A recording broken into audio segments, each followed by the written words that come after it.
If you've seen people talking about Empire of the Vampire and wondered whether it was worth the hype, well, I finished reading it just over a week ago and I'm still recovering. So before you commit to 700 plus pages of this thing, let's have a chat about whether it's actually worth it, starting with the plot. Empire of the Vampire has one of the most complicated plots I've come across in recent years, but somehow J. Kristoff manages to piece it together in such a way that it makes absolute sense, and I'm not sure if any other author would have been able to do it in such a way. When I first realized the style of storytelling we were going down, I was extremely nervous about where it was going to go. It's a framed narrative where the main character is telling you his story. One side of the plot follows a coming-of-age story, whereas the other one is following a quest. And both of those add enough interest for me to keep reading, and there's plenty of moments of brevity in between some of the more intense parts. There's a lot of intense goriness in this book, which can be extremely heavy. I've heard some people criticize this approach because there are characters that appear in the section that's 3 years ago, which then proves, that those characters are going to survive the original part, meaning that it kind of takes away some of the oomph. I can't disagree more. I think that the author has actually selected when to reveal who is alive in the so-called present day, the bit that takes place 3 years ago, so technically not the present, but more present than the previous part.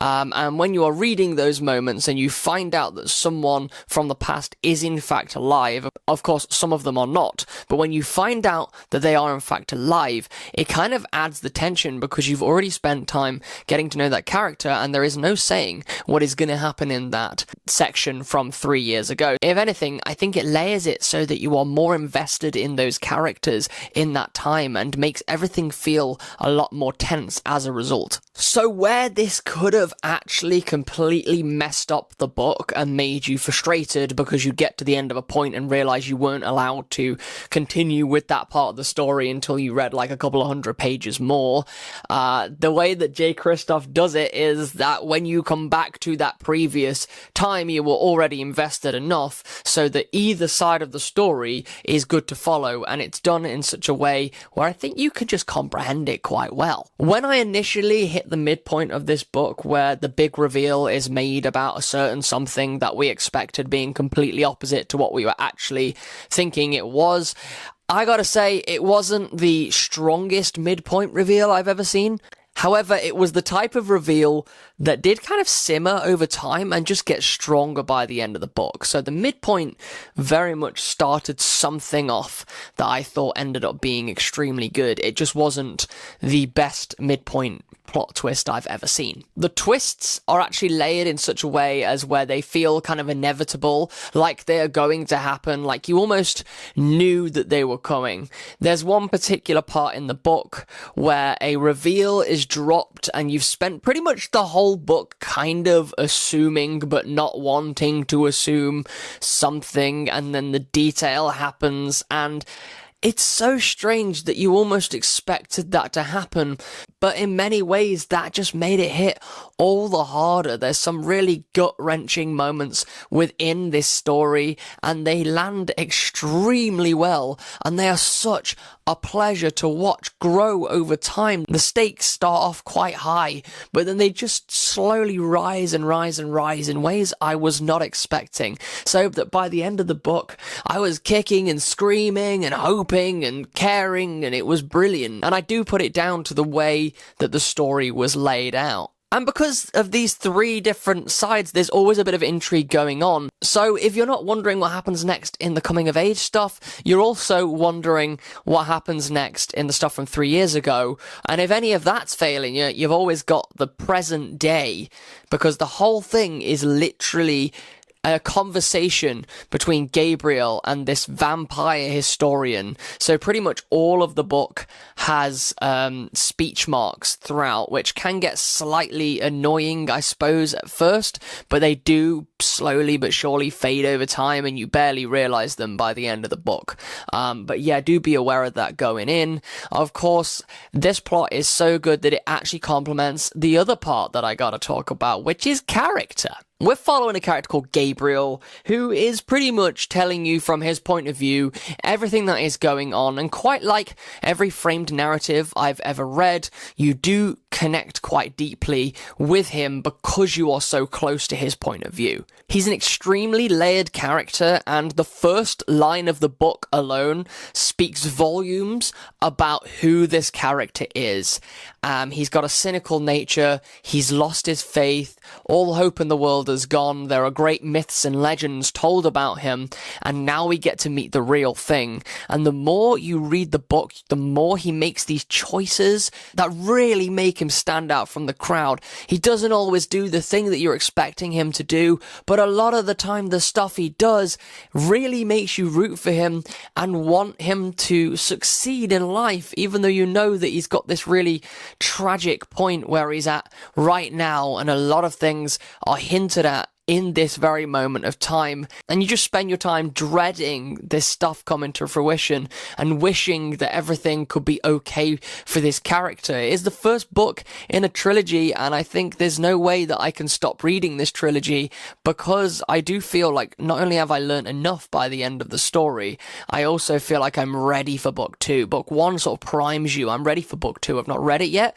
but I know that when I get into it, I'm going to be even more connected, and it's all down to the character work with Gabriel, because Gabriel is just completely not what you're expecting while being exactly what you expect at the same time. And the best bit is it's all encapsulated within the story. His transformation from being this kind of hopeful youth and turning into this hardened, gritty man, it's just laid out so well that you can already see the pieces coming together. Even though you only get sort of little snippets of his life, you just get enough to be able to feel like you've got a full picture down to the way that the story is told. Of course, Gabriel isn't the only character that appears within this story. You've got a character called Aaron, who when he meets him is kind of like that bully, you know, just not a nice guy, but the route in which the story takes them as a duo is extremely interesting to watch, and there are some fantastic little moments there that I just feel like Aaron's existence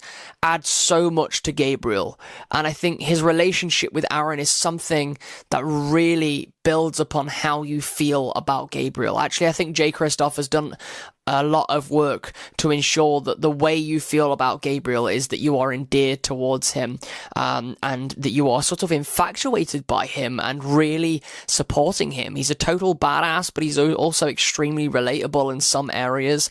As a father, it is very easy to relate to this character who is also a father, and you're put into interesting situations regarding that theme of fatherhood and being a parent. That also kind of brings itself up. And it's really interesting to see. Meanwhile, we have other characters like Astrid, who plays a huge part in helping Gabriel become the man that he is going to be one day.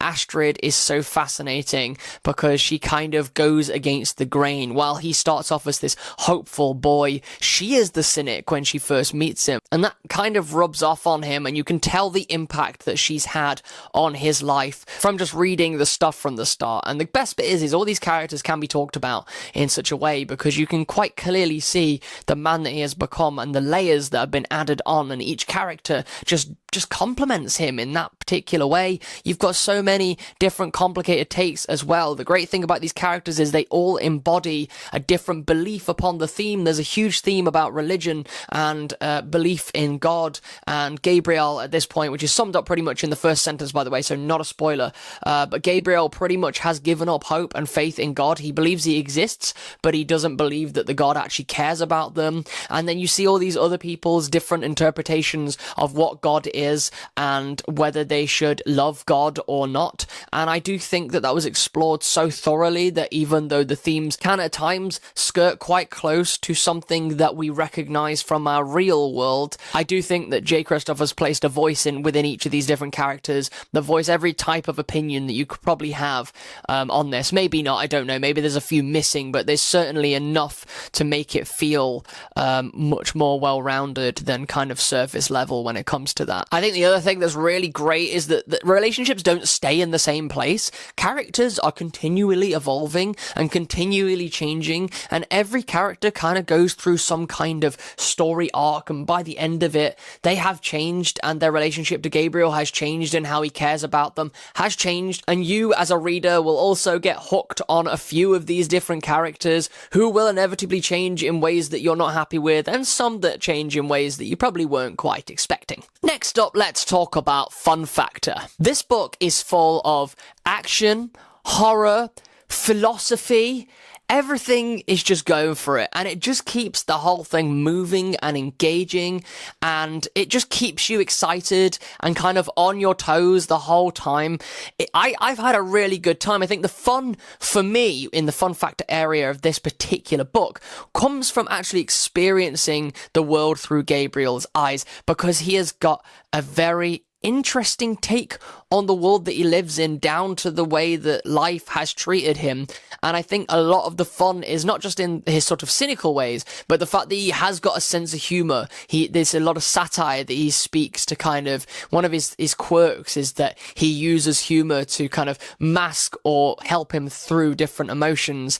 And I think that's always an endearing quality, and also helps it become extremely fun. So times that, might well have been a little bit brutal to read become slightly funnier, because he's very good at cracking these little jokes, and sometimes they can be a little bit strange and perverse, and other times they land, but it doesn't matter, because the whole time I think I'm just so fascinated with what the character is going to do next and how he's going to react. He doesn't feel like someone that you're going to know what the next move is going to be, so the fun part is finding out what's going to happen. And he's also a total badass, so you gotta love him for that. The fact that he's a total badass makes makes him extremely fun to watch, and particularly some of the scenes set more so 3 years ago, when you see him being a total badass and you're like, yeah, this guy's cool, he's got it, he's great. And of course, 3 years later he doesn't have it, but who knows, you feel like you've got a lot of trust in him, and you can see him saving the day, and you've got a lot of kind of, I think there's a level of hope that exists because Gabriel exists, basically. The other thing is that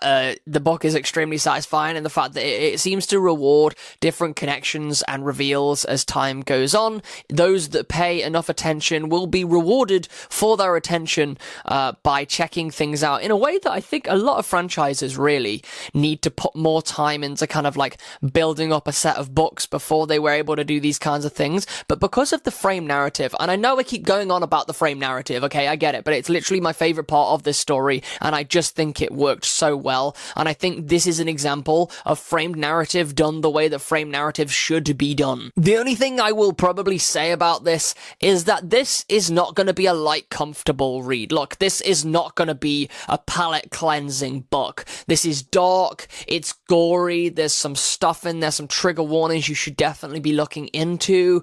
None of it is gratuitous. Absolutely none of it is gratuitous. However, it is quite bleak. This is grimdark to the grimmest you can find, but the humor does help you get through that. So if you're looking for something warm and comforting and cozy, this is just not the one for you. But if you're looking for something that's a little bit darker and gonna make you philosophize about a few things that you probably wouldn't always think about, then this book really delivers on that. Let's talk about emotional resonance. Okay, before I get into this one, I just need to clarify one thing. This book made me cry. It made me cry. Actually, thinking about it makes me cry. I can feel emotion welling up thinking about this book, and it takes a very special story to be able to bring a tear out of my eye. The way that I read, a lot of the time, if I feel sad, I can feel it within me, but I don't cry. I don't physically cry about anything. But this one brought a tear to my eye. There was just this moment in the big climax, and it was placed at such a perfect point, because not only did it make me cry, it made me determined, and it made me cheer on Gabriel. And this is what I mean. Everything has been done in such a way so that you will root and care for the main character, and it works so well. Let it work its magic, and it works it so well. But yeah, the book, it gives you the full spectrum of emotions. There is literally, all the good ones. There's some good cathartic ones. And then there's, of course, anger of the way he's treated and how things go. You get upset because there's sad moments, some real sad moments layered throughout this one. This is one that's gonna kind of destroy you just a little bit. It'll break you apart, and then it'll build you back up again. And that's kind of what I loved about the emotional resonance. And I think it was the emotional resonance that I got from this particular book that is the reason why it's going to be sitting rent-free in my head for quite a long time. And I think it's one that I'm going to be gushing to my friends about, trying to get as many people as possible to read it so that I can discuss it with them. I think the emotion also comes from the fact that the internal struggle that the main character goes through is extremely relatable and understandable. Obviously, when you put these characters on page who are completely badass and people have looked up to them and treated them like myths, legends, the Silver Saint, like who kills all these vampires and he's totally cool and he doesn't back down to anything, but there is this internal conflict going on within him. He's never truly calm within himself, and that's really sad to see, but also extremely endearing. But I could go on and on about that emotional payoff at the end. Like, the end of this book delivers so hard that I went and I bought the second book straight away. As soon as I finished this book, I was straight on Amazon picking up the next book because I just needed to get it down me. I mean, I've not read it yet, but it is literally sitting in this room staring at me saying, hey, read me, and soon I will give in to that call. I just have a few other things to read beforehand, which you'll see later on. But here we go. Let's move on. So let's talk about the readability. J. Kristoff, he just knows how to balance those kind of darker themes with the humor that comes through with the character. This is such an interesting one because a lot of the time I'm always trying to juggle between whether it's kind of more purpley prose or whether it's more kind of, to the point, gets the job done kind of prose. And with this one, it kind of sits slap bang in the middle. You get a bit of both. Honestly, it's extremely easy to read, but it's wonderfully poetic in places and really visceral and comes to life in such a way that you really see the world. I know, a big part of me just thought it was going to be a challenge to be able to read, purely because of kind of how small the text is as well, and like how big the world is and how gothic and dark it is, and just all of the different themes that he's encapsulating within the reading. But it was just really easy to read, and I found myself losing hours just reading this book and not really focusing on anything else. I usually read with an audiobook 9 times out of 10. But this one I picked up without it, and I didn't really feel like I needed the audiobook. It just was brought to life so perfectly within that piece of writing that I found myself hooked on continually reading it. And I just think, the readability is extremely good on this one. It's one that is very much accessible to everyone while also allowing you to maybe elevate your reading from trying this one out. And finally, we're going to talk about world building. Now, there is a map in this book, and I can't say that I spent a lot of time focusing on the different places that this map had to offer. Wherever you were, you kind of felt that bleakness because something has happened to basically get rid of the day cycle. So the day-night cycle's gone and it's continuously night. So it's either like a little lighter night or a darker night, a part of the night. But the night goes on, which is why vampires can come out and fight. And these vampires are vampires done the exact way that you wanted to, right? Dracula was setting the tone with vampires. Then Edward Cullen came along and kind of ruined his image just a tiny bit. But the vampires in Empire of the Vampire are here to take back what is theirs. They are vampires that are scary. They remind me of the kind of vampires from like I Am Legend, the book version, not the zombies from the film. Genuinely, they are extremely formidable and not to be messed with. And when one of the vampires is on the page, you're gonna be scared or nervous at the very least, even though you know that Gabriel is more than capable of fighting for himself. They are quite a force to be reckoned with. So these are vampires done to the extreme. The gothic horror Nosferatu style vampires that everybody's been wanting to get back, right? So if you're a fan of classic vampires, this one's gonna really tickle your fancy. And do you know what? I'm gonna speak to the non-vampire likers here out there. I personally personally don't really care for vampires. If I find out there's a vampire in it 9 times out of 10, doesn't really make me feel like I want to read it. It's just not a selling point for me. But that didn't change anything for this book, and actually this book made me feel more like I would probably try out vampire stuff in the future. So yeah, the vampires are definitely worth checking out. Of course, the other thing that I did mention is the religion, and there is like a religion that runs throughout the world. The world feels really lived in. It feels like everyone has existed somehow, somewhere. And would I like to see other places in this world? Yes, I'd like to see more. I want to know what different cultures exist within this world. There's not a lot of like variety in terms of what goes on where, but that might be down to the fact that we've only been to a few different locations, so there's not major variety, and maybe we will never go to the other locations. I'd love to see them and see what else this world has to offer, but frankly, from what I saw, I feel like it was kind of one of those, big fish in a small pond rather than small fish in a big pond kind of situations with the amount of the world that we saw. Now, the religions, as I was saying, I've already said it earlier, but I will repeat it. There are some people that might not enjoy the fact that it's quite close to the bone with some of the depictions of religion kind of reminding me a lot of Christianity, and I think some people might take offense from that, and that might mean that this book just isn't for you. I've never seen a religion so close to something that is in reality. This one might just cross the line of being maybe a little too close for people who are quite sensitive to that kind of thing. I also don't feel like the author is trying to actively criticize anything. I think if anything, he lends the ear to everybody, but I do want people going in knowing that if you are kind of like close to one of these religions, that you might just need to brace yourself, and maybe this book won't be for you, or maybe it will if you're willing to kind of just accept that this might just be a comment on it. But overall, I gotta say, I had an absolute blast reading this book. I came out of this one, it's definitely one of my favourite books that I've read this year, and I challenge any other book to beat it right now, because it was just such a good time, and I don't think I went in with any major expectations either. But I'd say definitely pick up this book if you're feeling a bit of fantasy, but you want to throw in a bit of gothic horror, and you want to throw in a little bit of kind of philosophy, and you want a little bit of a laugh along the way. I mean, the cynical humor, don't expect anything that's gonna, make you laugh out loud, but you will have a little bit of a chuckle. And if you basically want a book that's gonna absolutely destroy you, this is the book for you.